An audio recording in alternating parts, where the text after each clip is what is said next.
Hello everyone, this is G and I'm back with another video. So this is a bit impromptu, but I just happened to come across this as I was perusing the internet, as I often do when I'm trying to just kick back and relax after a very long day of work. So I hope everybody is well. It's a little after 8 p.m. here in New York City. So this image here, right, John Boyega, who I think in the role of Finn in this particular image, and Jason Todd in his Red Hood outfit. So I came across this article on Screen Rant that was talking about a fan art that was depicting John Boyega as Jason Todd. Now, at first, I was just gonna let it slide and not say anything because it's fan art, right? One of the beauties of fan art or art in general is that you can take whatever and make it whatever. If you want to reimagine a character as a different race or gender or ethnicity, well, then fan art is the perfect place to do that. But then I was reading online and found some tweets and whatnot showing that John Boyega has talked about wanting to play um, Red Hood. In particular, there was a tweet where someone said, "Oh, he should play Static Shock," and he said Static Shock is too old. And then someone said, he should play John Stewart, right, one of the Green Lanterns, and another character whose name escapes me. And then he said, well, why can't I be Red Hood? Well, let me explain why he can't be Red Hood, right? Red Hood, first of all, is not African American, right? I think there is an African American member of the Bat family. I think his name is Batwing or something.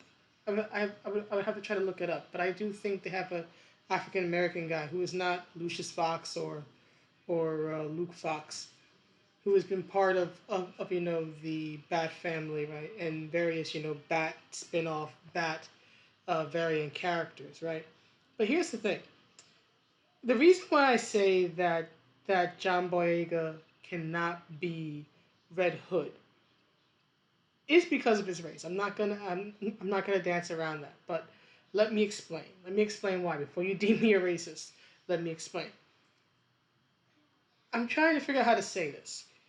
Any good character in any story, any medium, is more than just their race, their ethnicity, their nationality, right? Anything that makes them visually stand out is different, right?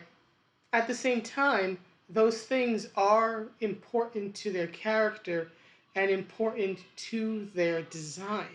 And generally speaking, in my opinion, if you're trying to do a faithful adaptation of a work, generally speaking, you should not be arbitrarily race lifting or gender flipping characters. I have made plenty of videos um, last year in particular about this, right? I disagree with the race flip, for example, of Ariel in The Little Mermaid, right? Especially in a visual medium, right? Such as a movie, a TV show, comic books, right? Video games. When you talk about visual design, right? A design of a particular character, what people, especially in Hollywood, need to understand is that a character's look is more than just, how do I put it? It's more than just a look. It's not like in reality. Like, take this, right? I'm dressed in blue, right? Blue scarf, blue dress, moo thing, right? In reality, the fact that I'm wearing blue says nothing about me as a person, right? It's no indicator of my temperament. It's no indicator of where I come from. It's no indicator of any water or ice-based superpowers, right? It's just the color blue. That's how colors work in reality. They can sometimes be symbolic. For example, a police officer's uniform, for example, is a dark blue, right? Because they are it's symbolic of authority, and you have colors like, say, navy blue, right? Again, very symbolic of authority, right? A leather jacket is almost always black and has this iconic imagery of being something that a cool rebel wears and all that. But generally speaking, right, most clothing and most colors on clothing don't have any personal significance to the person wearing it outside of they like it, they like the way it looks on them, or how other people might perceive them, right? This blue says nothing about me. Other people say I look good in blue, but that's about it. It's not. It doesn't indicate anything about me as a person. Neither does my skin tone. It just happens to be what it is, right? That's a product of my birth, who my parents are, and that's beyond me, right? But we're not talking about reality, right? We aren't talking about reality. We are talking about art. And art is, by and large, especially visual art, symbolic. It is not about representing reality necessarily. It is about representing the theme or the idea behind something. And this is especially true in visual art, right? Visual design. For example, a character wearing blue, oftentimes in various works, it means that they have a cooler disposition, right? They're calmer, right? The red oni and the blue oni, right? Red usually means that a character is more hot-headed, right, and aggressive. Of course, people can and do play with these ideas. For example, in Yu Yu Hakusho, for example, especially in the anime version where Kurama has long flowing red hair, but he's actually very calm, cool, and collected individual, right? But generally speaking, right, there are certain associations. My phone's not working. There are certain associations and connotations to colors and and art. Jesus, 1 second. Oh, my family member in the living room is still yelling her freaking head off about the elections, which haven't even been decided yet. Can we please find out who's leading so we can? I'm tired of hearing about all this, really. But anyway, I was saying, right, in visual design, right, in visual design, everything about a character's look matters, and it says something about them, right? I'll give you another example, right, of a character who recently got facelifted, Batwoman, right? Batwoman in the TV show, at least, right? Ruby Rose left the role after the first season, and now they're introducing a black woman to now play the role of Batwoman, right? Well, here's the thing about that change. It breaks the visual that has always represented Batwoman, right? Which is, black, red, the red hair, the red lipstick, and very pale white skin. It's a very distinct visual that is indicative of Batwoman and no one else. And when you break that up by putting a brown woman in the suit, you've now changed that visual design that people are now accustomed to. Now, especially for those who maybe don't follow the TV show and they see it for the first time, they're gonna go, "Why is this brown woman dressed up as Batwoman?" without realizing she is Batwoman now. But at the very least, to that show's credit, they didn't cast a black woman and then say, "Oh, now you're gonna be." Jesus, what was the name of Ruby Rose's character? Kate Kane, right? They actually gave her a new name, and she's supposed to be a legacy character, more or less, right? Another person to wear the suit, right? But here's the thing: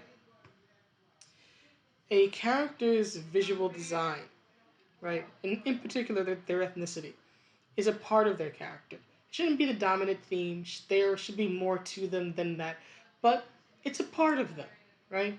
And so it's a nationality. For example, Nightcrawler, right?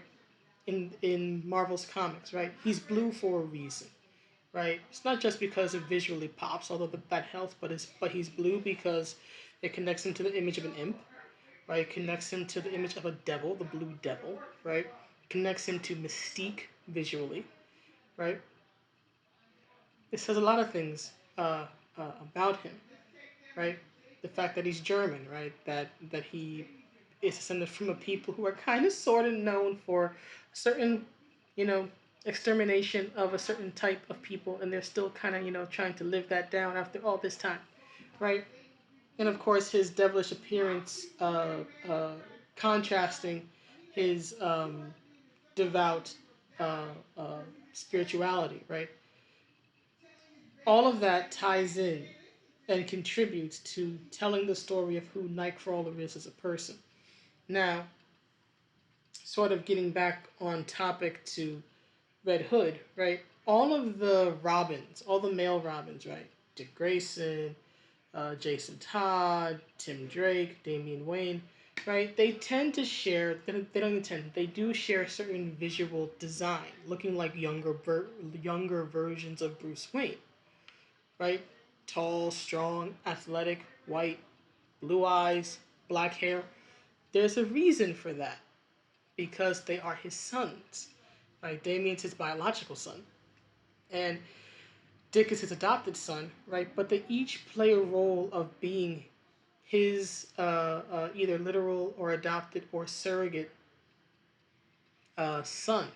So, visually speaking, they have to look like him, right?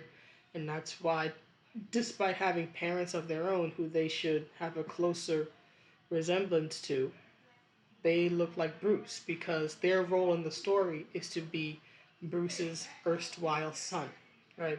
To be the young mentee character that Bruce has to teach, right, and help grow. That's their role in Batman's story, right?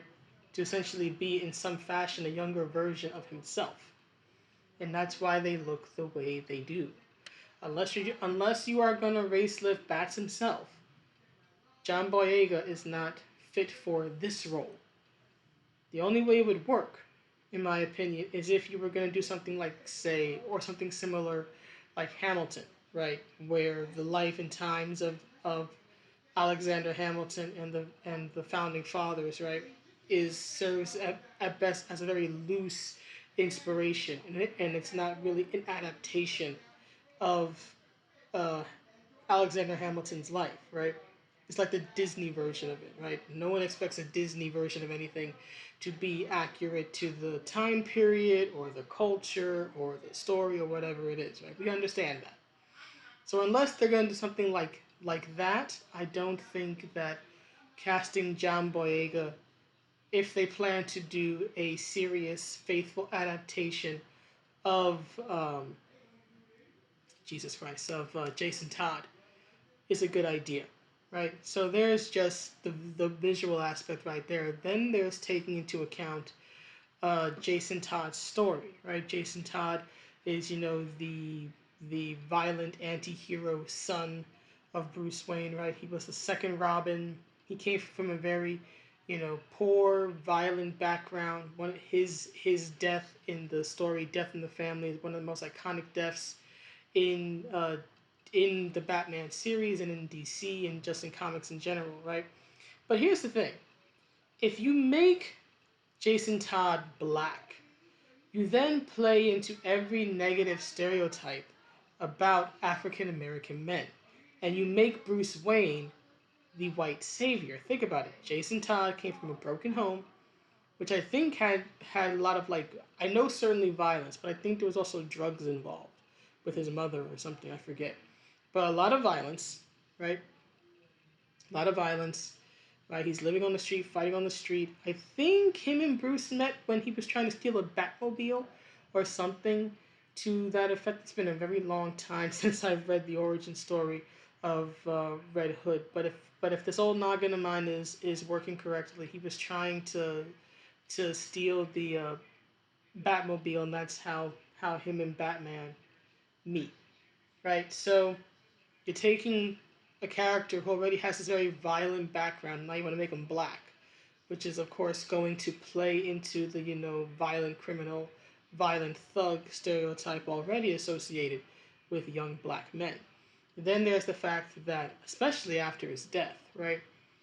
Uh, Jason Todd is the angry one, right? That he's always defined by his anger, right? Both toward Joker and toward Bruce, for basically not murdering Joker, right? So with that, you're going to be playing into the angry black man stereotype, right? And then there's his death itself, right? For those who maybe don't know or don't remember, Jason Todd's death was basically that Joker beats him up, beats him into a bloody pulp with a crowbar, right? and then he throws him into a warehouse and blows up the warehouse, right? So it's iconic both in its savagery and in this very over the top nature of it all, right? So you're gonna have a black guy now, right? So now Jason Todd is black, right? If they go through with this, if Hollywood, picks up on the little feelers that John Boyega is putting out, right? So now you'll be taking a black man and having him die a very violent, cruel death, which includes getting beat to hell with a crowbar, right? And then being blown up in a building. And these crimes are committed by a white man, literally. Joker's skin is ashen white, it's bleached white. So you have a white man in Bruce Wayne who saved him, right? A rich white dude who takes him in, teaches him, gives him a home, right? So you have a white savior in Bruce Wayne, right? Privileged, rich white man, right? All the things Twitter rails against, right? Plenty of comic writers themselves in recent years have poked fun at the fact that Batman, right, as Bruce Wayne is this privileged, rich white person. So you're gonna have white savior complex, right, when Bruce takes him in. And then you're going to have, Whitey hates the black man complex when Joker kills him, right? So yeah, if especially if you are the social justice type, right, and you don't like to see white people save black people or victimize black people, right? If you are against, seeing any sort of ill or violence come against a person who is not white, right? Then yeah, casting casting John Boyega as the Robin who gets brutally murdered is not a good idea. Now, of course, right, he gets resurrected eventually and he becomes Red Hood, right? But then still, Red Hood is basically DC's answer to Punisher, more or less. So again, you're playing into the violent black man stereotype. It's like, especially if you are social justice minded, this is not the way to go. If you take him, if Boyega gets this role, if Hollywood sees this and takes it seriously, you're going to be casting a black man into every negative stereotype about black men there is. Being a criminal, being violent, having to be put down by a white person, having to be saved by a white person. This is not a good look. I want to repeat that. This is not a good look. I don't care about fan art, right? Fan art is whatever it is. You want to draw for your own sake. Jason Todd is a black guy. Go right ahead.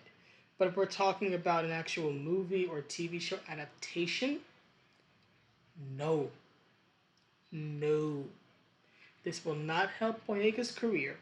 It certainly won't help DC because guess what's going to happen? If they do this and people pick up on the things that I just mentioned about how it plays into every negative black stereotype, you know who they're going to yell at? They're going to yell at DC. And it wouldn't be DC's fault all that much, right? Because Jason Todd has been around for literal decades. He was created back in the 80s. He was killed back in the 80s, resurrected in the 90s, right? He's an established character. He's an established character, and if people, got mad, right, that, oh, the one black guy got murdered, it's like, no, he was white at first, y'all made him black. So it wouldn't be DC's fault too much. And the reason I say it's too much is because, they would have to, I would imagine they would have some say over who gets cast, right, given that it is their property. So if they allowed it, right, or if they let it happen without a fight, that's where I'd be like, you're kind of to blame. But when it comes to the character itself, nope, not their fault. There are other African American characters in uh, DC that John Boyega could play. There's Static, there's John Stewart, and there are many, many others. There's Mr. Terrific, for example. many others, right? There are roles there for him in the DC universe. There's roles for nearly anybody in the DC universe because the damn thing's been around for like 80 some years. There are plenty of roles he can play. But in my opinion, yeah, the role as Batman's most violent surrogate son, right? Ain't it, Chief? I think it's just a bad look all around. Wouldn't help Boyega. Wouldn't help the character of Red Hood. Certainly wouldn't help DC. So in my opinion, in my humble opinion, I think that if Hollywood is picking up on these little Twitter messages and whatnot, and considering John Boyega for Red Hood, please stop. This will not help you. This will not resurrect his career. He's still Finn. Okay? There are other roles for him. Or I know this is going to sound amazing, but create a new character. Create a new character who's not connected to Batman or Superman or Wonder Woman or anyone else, and try to bring that character to stand on their own. Or go to Marvel. Marvel has plenty of black heroes. He could literally play Blue Marvel. I wouldn't mind that. I think he looks the part, right? But anyway, that's the video. Those are my opinions on it. Please let me know what you think, and I will see you all in the next one. Have a good day and night wherever you are, everybody. Bye.